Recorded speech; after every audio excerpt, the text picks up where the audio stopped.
It was a Tuesday when the silence began. Just a normal Tuesday, or so I thought.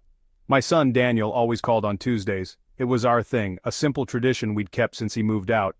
But that Tuesday the phone never rang. I told myself he was busy. He was 25 after all, with a life of his own, a job, friends. But then Wednesday came, and still nothing. By Friday, a knot of pure, cold dread had taken up permanent residence in my stomach. A day can be an eternity when you're waiting for a sign of life. A week? That's a special kind of hell. I called his phone a dozen times a day, maybe more. Each time it went straight to voicemail. Hey, you've reached Daniel, leave a message. That cheerful, recorded voice became a torment. I left messages, at first casual, then pleading. I called his friends, they hadn't seen him. I called his work, he hadn't shown up. The police were involved, of course. A missing persons report was filed. They asked the usual questions. Was he depressed? Did he have any enemies? I answered them all, my voice hollow, the words feeling useless against the sheer, gaping void of his absence. 14 days, that's how long he was gone. 2 full weeks. The world kept spinning, people went to work, the sun rose and set, but my own world had ground to a screeching halt. Every passing car on my street made my head snap up. Every phone ring sent a jolt of adrenaline and hope through my veins, only to be followed by crushing disappointment. The not knowing was a physical weight. It pressed down on my chest, making it hard to breathe, hard to think, hard to do anything but worry. Where was he? Was he safe? Was he even alive? The police had their procedures, their protocols, but for a parent, procedure isn't enough. You can't just sit and wait. You have to do something, anything. The helplessness is a poison, and the only antidote is action. So I did what any father would do. I went to his house. I had a key, one he'd given me for emergencies. I guess this qualified. I had to see for myself, to look for a clue, a note, anything that could tell me where my son had gone. I had to walk into the last place he was seen and face the silence head on. Fear. It's a simple word for such a complex emotion. It wasn't just one fear, you see. It was a whole chorus of them, all singing a terrible song inside my head. There was the fear that he'd been hurt, the victim of some random, senseless act of violence. Then there was the fear that he'd done something to himself, a thought so dark I could barely let it form. And then, perhaps the strangest fear of all, was that he had simply chosen to leave, to walk away from his life, from me, without a word. Which was worse? I couldn't decide. My search began with his digital life. It felt like a violation, a betrayal of his trust. But what choice did I have? I pieced together his passwords, guessing at favorite bands and childhood pets. I scrolled through his emails, his social media messages, looking for anything out of the ordinary. A disgruntled colleague, a secret relationship. But there was nothing. Just the mundane chatter of a young man's life. Plans with friends, emails from his boss, memes sent back and forth. It was all so terribly normal. It was a portrait of a life that had no reason to stop. The days blurred into a monotonous cycle of anxiety and activity. I drove the route from his work to his home over and over again, as if the asphalt itself might offer up a secret. I put up flyers with his smiling face, a face that now seemed to mock me with its carefree innocence. Each telephone pole, each community bulletin board, became a monument to my desperation. Strangers would offer sympathetic glances, but they couldn't understand. They couldn't feel the piece of my own soul that had been ripped away. A parent's love is a fierce primal thing, and a parent's fear is its dark reflection. The police were doing their job, I knew that. They checked hospitals and morgues, words that made my blood run cold. They interviewed his circle of friends again, but there were no leads, no witnesses, no demands for ransom. He had just vanished. It was as if he had stepped out of his life and into thin air. The authorities were patient, methodical, but I was a father, and patience was a luxury I could not afford. The need to find an answer, any answer, was becoming an obsession that led me finally to his front door. Daniel's house was a small rental on a quiet tree-lined street. Maple Street. It sounded so peaceful, so idyllic. But as I stood on the porch, key in hand, the silence felt menacing. The cheerful blue paint on the front door seemed like a lie. I took a deep breath, the air thick with the scent of uncut grass and impending rain. The key felt cold and heavy in my trembling hand. It took me 3 tries to get it into the lock. My own hands were betraying me. Or maybe some part of me just didn't want to go inside. Didn't want to face what I might find. Or what I might not. The moment I stepped inside, the smell hit me. It wasn't rot or decay, not exactly. It was the smell of stale, stagnant life. The air was thick and heavy, unmoving.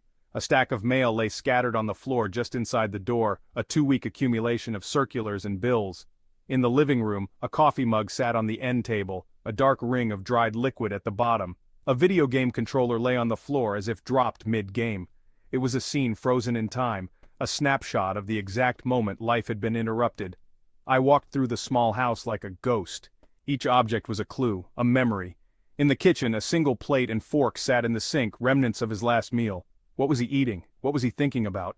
The refrigerator hummed, a lonely, monotonous sound in the oppressive quiet. I opened it. A half-empty carton of milk, a wilting head of lettuce. Normal things, but their very normality was terrifying. These were not the signs of someone planning to leave. These were the signs of someone who expected to be back in 5 minutes. My heart hammered against my ribs with every step I took. I was an intruder in my own son's life. I touched his favorite armchair, the fabric worn smooth over time. I saw the books stacked on his nightstand. He was in the middle of a sci-fi novel I'd recommended. All these little pieces of him, scattered around me, but the whole was missing. The silence of the house was more than just an absence of sound, it was an active presence, a heavy blanket smothering all hope, and it was growing louder with every passing second. I decided to start in his bedroom. It was the most personal space, the heart of his small kingdom. Maybe the answer was in there. As I pushed the door open, it creaked on its hinges, the sound unnaturally loud in the dead air. The room was messy, but it was Daniel's kind of messy. Clothes draped over a chair, a few books on the floor. The blinds were drawn, casting the room in a dim, gloomy twilight. A single bar of afternoon sun cut through a gap in the blinds, illuminating a swirling galaxy of dust motes. It felt like a tomb. That's when I heard it. A sound, or the ghost of a sound. A faint rhythmic scratching. I froze, every nerve ending on high alert. Scratch, scratch, pause, scratch. It was coming from somewhere in the room. My mind raced. A mouse? Raccoons in the attic? It had to be something simple, something rational. I strained my ears, trying to pinpoint the source. It seemed to be coming from the far corner of the room, near the bed. I took a tentative step forward, my shoes silent on the carpeted floor. The sound stopped. I stood there for a full minute, holding my breath, my ears straining against the crushing silence. Nothing. I let out a slow, shaky breath, telling myself I was imagining things. The stress, the lack of sleep, it was making my mind play tricks on me. I started my search again, opening his closet, checking under the clean laundry, looking for a note, a diary, anything. But my focus was shattered. My eyes kept darting back to the corner, to the space under his bed, shrouded in shadow. The house didn't feel empty anymore. Then another strange thing. A light flickered. On his desk, a small charging dock for his headphones blinked erratically. Not the steady pulse of a device charging, but a frantic, irregular flash. Green, then dark, green, green, dark. It was like a frantic, tiny signal, a code I couldn't understand. And as I stared at the blinking light, the scratching sound returned. This time it was louder, more insistent. Scratch, scratch, scrape. It wasn't a mouse, it was something bigger, and it was coming directly from under Daniel's bed. My blood turned to ice. Every rational thought evaporated, replaced by a primal, gut-wrenching terror. The sound was undeniable now. A distinct scraping, followed by a soft, muffled thump. Something was under the bed. Something alive.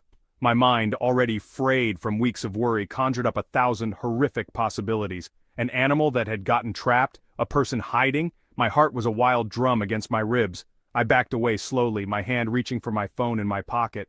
Who do you call for a sound under the bed? I stood frozen in the doorway, a prisoner of my own fear. The rational part of my brain was screaming at me to run, to get out of the house and call the police. Let them handle it. But another stronger part of me, the part that was a father, refused to move. This was Daniel's room, Daniel's house. If there was a threat here, it could be connected to his disappearance. If there was a clue here, I had to find it. I had to know. The not knowing had been torture for 2 weeks. I couldn't bear it for another second. Taking a breath that felt like swallowing broken glass, I forced my legs to move. One step, then another. The floorboards seemed to groan under my weight, announcing my presence. The scratching stopped again, as if whatever was under there was listening to me, waiting. The silence that followed was somehow more terrifying than the noise. I could feel eyes on me from the shadows, I was sure of it. I reached the side of the bed, my body trembling so hard I had to brace myself against the mattress. I crouched down, my knees cracking in protest. The space under the bed was a black void, a cavern of pure darkness. The stale air was thicker here, carrying a strange metallic scent I couldn't place. My hand hovered over the floor, my fingers shaking. I had to look. I had to. I fumbled for my phone, my thumb swiping clumsily at the screen to turn on the flashlight. With a final desperate prayer, I pointed the beam of light into the darkness, and the darkness stared back. The beam from my phone cut through the gloom, a sudden stark blade of white light. And in that light, I saw it. At first it was just a shape, a lump, covered in a dusty blanket. It was huddled in the farthest corner pressed against the wall. It was perfectly still, but it wasn't a box or a pile of old clothes. It had a definite form, a form that was horribly, vaguely, human. My breath caught in my throat, a strangled gasp. Was it him? Had he been here this whole time, hurt, hiding? My mind couldn't process it. Then the lump moved. The blanket shifted, and something emerged. A head, but it wasn't Daniel's. It was metallic and smooth, with two large glassy lenses for eyes. Wires snaked from its neck, disappearing back under the blanket. One of its eyes, a soft blue light, blinked slowly. A low mechanical whirring sound filled the air, the same sound I had mistaken for whispers in the walls. It wasn't a person, it was a robot, a sophisticated life-sized android curled up like a frightened child. I scrambled back, my mind reeling in utter disbelief. A robot? What on earth was a robot doing under my son's bed? I stared at it, and it stared back, its head tilting with a quiet whir. One of its metallic hands emerged, the fingers twitching. It was holding something, a small white object, a dog-eared business card. My light fell upon the text. Omni Robotics, it read. Project Chimera, the future of companionship. And below that, a name, Daniel Morrison, lead programmer. The pieces clicked into place with a sickening thud, the long hours at work, the secretive project he'd only hinted at. The strange power drains from his bank account. He wasn't just a programmer at some anonymous tech firm, he built this thing. The scratching sound. It must have been the robot, its power failing, trying to move. The flickering light on his desk was its charging station, disconnected. The robot lifted its hand again, and a small speaker in its chest crackled to life. A distorted, tinny voice spoke a single word. Daniel? The robot said my son's name. The voice was synthesized, robotic, yet the inflection was one of pure, simple questioning. Daniel? It was looking for him too. I slowly lowered myself back to the floor, the fear replaced by a profound, dizzying confusion. This machine, this collection of wires and circuits, was waiting for my son, just as I was. For 2 weeks it had been hiding under his bed, its battery slowly dying, alone in the silence. It was the only other witness to his disappearance, the only other one left behind. I found the charging cable and plugged the robot in. Its blue eyes brightened and it sat up slowly, the blanket falling away to reveal a sleek, humanoid form. Daniel had built a companion, a friend. Maybe he was lonely. Had I not seen that? Had I been so caught up in my own life that I missed my own son's silent cry for connection? The robot stood, and on a small screen on its wrist, a video file flickered to life. It was Daniel, in his workshop, smiling. Okay, buddy, he says to the camera. Phase 3 is a go. Time to see the world. The video was a log, a travel diary. Daniel had taken his creation on a road trip, a secret journey to test its capabilities in the real world. The last entry was dated 2 weeks ago. Daniel looked tired but excited. He was somewhere in the mountains, a vast, empty wilderness behind him. We're going off-grid for a bit, he said, a wide grin on his face. No phones, no internet, just me and my creation. See you in a couple of weeks. Then the video ended. He wasn't missing, he wasn't hurt, he had just gone. He left his creation behind. Why? The robot had a malfunction, a log file showed. A critical power failure miles from any city. Daniel must have brought it back here, to its charging station, its home. He must have left it here to recover while he continued his journey alone. Or maybe he planned to come right back. I don't know. The house is still quiet. But it's a different kind of silence now. It's the silence of waiting. The robot sits in the living room, fully charged, its blue eyes occasionally scanning the door. It is waiting for its creator. And I am waiting for my son. But the question that haunts the quiet is no longer where he is, but why he chose to disappear into a world of his own making, leaving us both